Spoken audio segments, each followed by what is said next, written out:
E aí galera, beleza? Estamos aqui para mais uma videoaula para vocês. Dessa vez vamos falar sobre a vinda da família real portuguesa para o Brasil. Vocês sabiam que a família real portuguesa já veio morar no Brasil? Vocês sabem por que eles vieram? É justamente sobre isso que nós vamos falar na aula de hoje, tá bom? Mas antes de começar a aula, vá embaixo, se inscreva no nosso canal, curta o nosso vídeo e compartilhe o nosso material para que a gente possa produzir cada vez mais conteúdos para você. Vamos à aula? Bom, esse é o canal do professor Vinícius. E na aula de hoje vamos falar sobre a família real no Brasil. A família real portuguesa veio para o Brasil em 1808, tá? E por aqui permaneceu até 1822. Período esse também que é conhecido como período joanino, tá? Então vamos procurar saber por qual motivo a família real portuguesa veio parar no Brasil, tá bom? Então vamos nessa. A França dessa época, início do século XIX, era governada por Napoleão Bonaparte, né, como vocês estão vendo aqui na imagem. Então Napoleão tinha sido general do exército francês, posteriormente virou imperador da França. O desejo de Napoleão era ser a pessoa mais poderosa do mundo, ou que a França fosse o país mais poderoso do mundo. Mas para isso, a França precisava derrotar um inimigo muito mais forte do que ela, que era a Inglaterra, ou Reino Unido. Então, o melhor exército que existia naquela época era o exército francês. Porém, para o exército francês chegar até a Inglaterra, era necessário atravessar o Canal da Mancha, ou seja, uma estreita faixa do oceano que separa a França da Inglaterra, ok, gente? Bom, aí que reside o problema. Se Napoleão tinha o melhor exército do mundo, os melhores navios de guerra do mundo eram da Inglaterra. Ou seja, se Napoleão embarcasse seu exército em navios para atravessar o canal e chegar à Inglaterra, os navios ingleses destruiriam os navios com o exército francês. Em poucas palavras, se a luta fosse em terra, a França seria superior, mas a luta teria que passar pelo mar, e no mar a Inglaterra era mais poderosa. Sabendo dessa superioridade da Inglaterra, Napoleão então quis atingir a Inglaterra onde ela era mais forte, que era no comércio. Então Napoleão envia cartas para todos os governantes dos países europeus e a cada um deles faz uma ameaça. Olha, não comprem mais da Inglaterra. A Inglaterra era o país mais poderoso do mundo devido à Revolução Industrial, onde suas fábricas produziam e vendiam muitas mercadorias. Então era um país extremamente rico. Então, como eu havia dito, Napoleão envia cartas a todos os governantes dos países europeus, dizendo o seguinte: não comprem mais da Inglaterra. Se vocês comprarem, eu pego meu exército e invado o país de vocês. Eu destruo o país de vocês, eu prendo vocês. Então Napoleão foi muito claro nas suas ameaças. Então, essa proibição de Napoleão aos países europeus de fazerem comércio com a Inglaterra ficou conhecido como bloqueio continental. Então aqui no mapa vocês veem, né, uma linha que separa a Inglaterra de toda a Europa, ou seja, ninguém aqui desse lado pode fazer comércio com a Inglaterra. Esse bloqueio foi decretado por Napoleão em 1806 e desde então ninguém mais pôde fazer comércio com a Inglaterra devido às ameaças de Napoleão.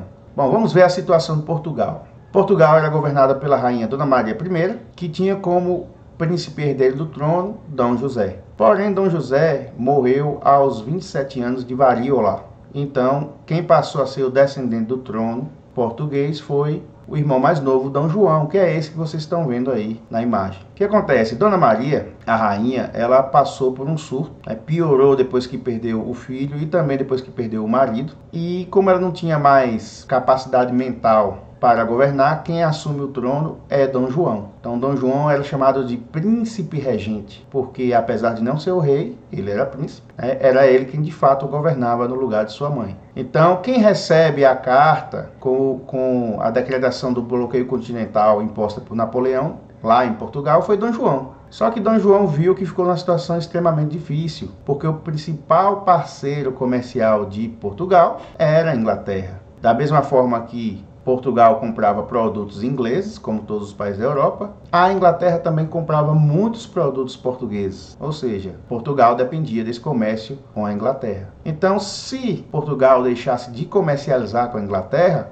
Portugal iria passar por sérias dificuldades econômicas. Além disso, se Portugal rompesse com a Inglaterra, provavelmente os ingleses tomariam as colônias portuguesas nos outros continentes. Então, Dom João ficou protelando, ficou enrolando Napoleão. De que forma? Bom, continuou comercializando com a Inglaterra de forma clandestina, né? Não cumpria todas as exigências que Napoleão pedia, de prender ingleses em Portugal, de expulsar os ingleses de Portugal. Então, Dom João, até onde pôde, ficou enrolando Napoleão. Só que Napoleão descobriu esse comércio clandestino com a Inglaterra e se chateou também com a enrolação que Dom João estava fazendo, tá, com ele. Então, Napoleão cumpre o que havia prometido e ordena a invasão de Portugal pelas tropas francesas. Para a família real, para o governo português, não restou outra alternativa senão fugir para o Brasil. Há muito tempo já existia a intenção de transferir a sede do governo português para o Brasil, porque o Brasil era a colônia mais rica que Portugal tinha. Essa ideia de mudar a sede do reino para o Brasil terminou se concretizando, mas devido à invasão de Portugal por Napoleão, ou seja, a família real fugiu, em novembro de 1807 e chega no Brasil em 1808. Então a família real foi obrigada a fugir para o Brasil, o governo como um todo também teve que se mudar para o Brasil, então muitos funcionários reais com suas famílias, muitos nobres fugiram também com suas famílias, todo mundo levando o que podia nos navios. Os números variam, mas dizem que a quantidade de pessoas que abandonou Portugal fica entre 8 até 15 mil pessoas. De fato, muita gente, os que podiam, abandonaram Portugal e se dirigiram ao Brasil. Essa frota de navios que trouxe esse tanto de gente para cá foi escoltada por alguns navios ingleses, Os ingleses tinham interesse em que o governo se transferisse em segurança para continuar mantendo a parceria comercial com o governo português, só que agora no Brasil. Então aqui temos a chegada da família real no Rio de Janeiro, que era a capital do Brasil. Esse tanto de gente foi acomodada em diversas casas, O Dom João decretou que várias pessoas deixassem suas casas para ceder para a corte portuguesa que estava chegando, a família real, os nobres, os funcionários do governo, enfim, todos aqueles que vieram de Portugal. Então, chegando aqui em 1808, como eu disse a vocês, tem início o período joanino, Assim que chega e estabelece o governo no Brasil, Dom João passa a tomar algumas medidas. As mais importantes foram as seguintes. Primeiro, a invasão da Guiana Francesa. Como o governo de Dom João decretou guerra à França, que virou inimigo, então as tropas brasileiras invadem a Guiana Francesa, que, como o próprio nome diz, pertence à França, Então é um território francês, uma colônia francesa que existe até hoje. Dom João também assina o chamado Alvará de 1808. Este documento permitia que o Brasil tivesse fábricas, tivesse indústrias. O Alvará de 1808, ele veio para ficar no lugar de uma outra lei criada pela mãe de Dom João, Dona Maria, que vocês estão vendo aqui na imagem, Dona Maria I.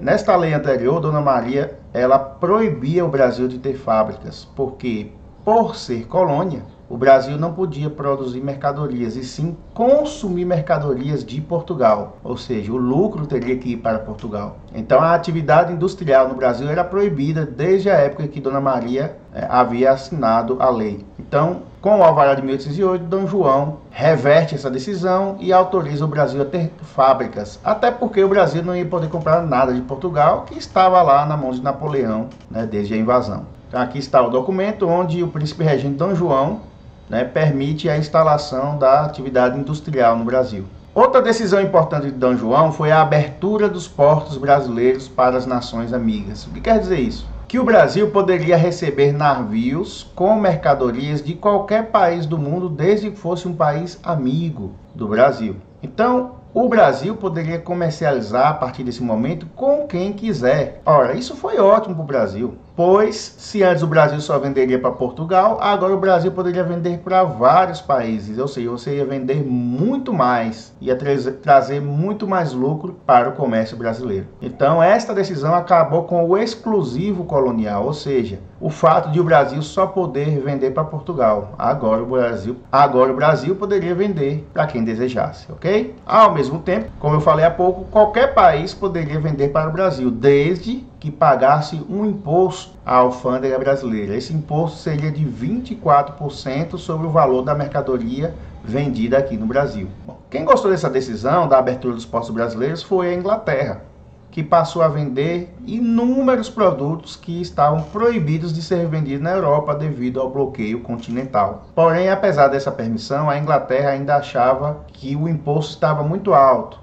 Então ela queria novas taxas para poder vender mais barato e vender mais no Brasil. Em 1810, a Inglaterra, o governo inglês se acerta com Dom João e eles assinam o Tratado de Comércio e Navegação, que criava novas taxas de impostos. Como vocês podem ver aí, os navios de diversas origens que queriam vender no Brasil continuavam pagando 24%. Os navios portugueses que quisessem vender no Brasil pagariam 16%. E aqui eu quero abrir um parênteses. Você pode estar se questionando, mas como que navios portugueses vão vender para o Brasil se Portugal está na mão de Napoleão? Bom, entende-se por navios portugueses não somente navios que vêm de Portugal, mas navios que vinham de outras colônias portuguesas. Por exemplo, Moçambique, Angola na África, Macau na China, todas essas colônias eram portuguesas e os seus navios eram considerados portugueses. Então eles pagariam, se quisessem vender no Brasil, imposto de 16%. E os ingleses pagariam apenas 15% de imposto para vender suas mercadorias no Brasil. Como eu disse há pouco, qual é o raciocínio? Se o imposto é mais baixo, a mercadoria fica mais barata e o que é barato vende mais. Ou seja, aumentou o lucro para os ingleses. Inclusive, essa decisão, guardem bem essa informação, teve um impacto negativo sobre a produção industrial brasileira, porque não tinha como os produtos brasileiros concorrerem com os produtos ingleses baratos e de melhor qualidade. Então aquela decisão anterior do Alvará de 1808 não surtiu tanto efeito no Brasil, justamente porque essa decisão seguinte, que foi o Tratado de Comércio e Navegação, favorecia mais os produtos ingleses do que os produtos brasileiros. Bom, como o Brasil era colônia, precisava-se estruturar tudo por aqui, porque não houve interesse anterior do governo português de investir no Brasil, mas agora que o governo está presente no Brasil, esse interesse ocorreu. Então, quais foram os benefícios criados por Dom João no período joanino? Bom, foi criado o Banco do Brasil, vocês estão vendo aí o prédio, é esse mesmo Banco do Brasil que existe até hoje, fazendo todas as transações financeiras. Foi criado o Jardim Botânico, que era um lugar onde foram plantadas árvores e plantas de todo o território brasileiro, do sertão, do Pantanal, da Amazônia, da Mata Atlântica, para que os cientistas pudessem estudar a fauna brasileira sem precisar sair do Rio de Janeiro. Além de ser um lugar de estudos científicos, também era um local de passeios, como vocês podem ver aí, o pessoal passeando em meio às árvores do Jardim Botânico. Foi criada também a Gráfica Real. Tudo que tinha de impresso no Brasil teria que ir para Portugal. Quando se queria imprimir algo no Brasil, teria que mandar para Portugal para ser impresso, para depois retornar ao Brasil. Livros, jornais, revistas. Só que, como Portugal agora estava nas mãos de Napoleão, era necessário ter uma gráfica real, uma gráfica real aqui no Brasil, até para imprimir todas as documentações de um governo. Então está aí o prédio da gráfica, da primeira gráfica do Brasil. Foi criado o Colégio Militar, porque os cargos mais altos do Exército eram de militares formados em Portugal. Como agora esse pessoal não podia vir de lá, eles teriam que ser formados aqui mesmo no Brasil. Então foi criado este Colégio Militar, a Escola Militar. E foram criadas duas faculdades no Brasil. Uma no Rio de Janeiro e aí essa de Salvador, que é a Faculdade de Medicina, que existe até hoje. Pertence à Universidade Federal da Bahia. Então esses foram os benefícios do período joanino.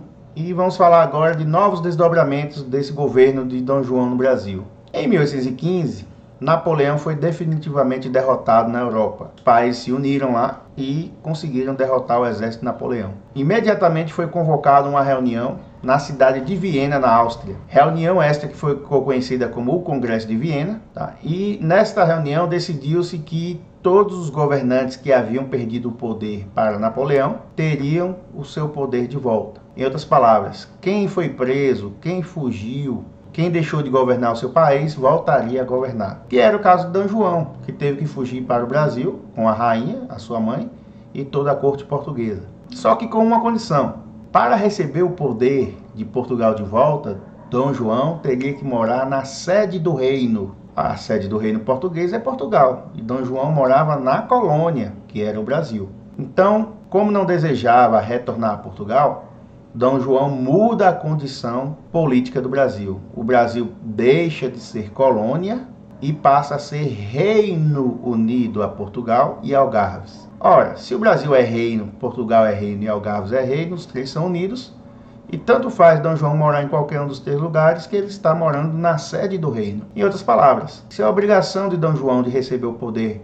de volta era morar na sede do reino, assim estava sendo porque o Brasil não era mais colônia, e sim Reino Unido a Portugal. Então está aqui o mapa, onde todas as fronteiras foram redefinidas após o Congresso de Viena. Aqui está a imagem do Congresso, onde as decisões foram tomadas. E assim Dom João volta a governar Portugal. Ele cria um conselho político lá em Portugal que passa a colocar em prática as ordens que ele enviava do Brasil.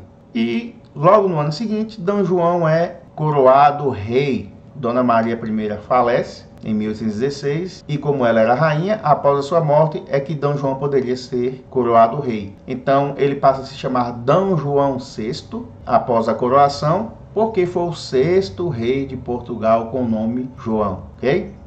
E aí galera, espero que tenham gostado da aula. Não percam a próxima aula, estarei falando sobre a independência do Brasil, tá bom? Mas antes de sair, dê uma clicadinha aqui em cima do meu rosto, ó, e se inscreva no canal, tá bom, gente? Curta o nosso vídeo, compartilhe nosso material para que a gente valorize o canal e produza cada vez mais conteúdos para vocês. Até a próxima!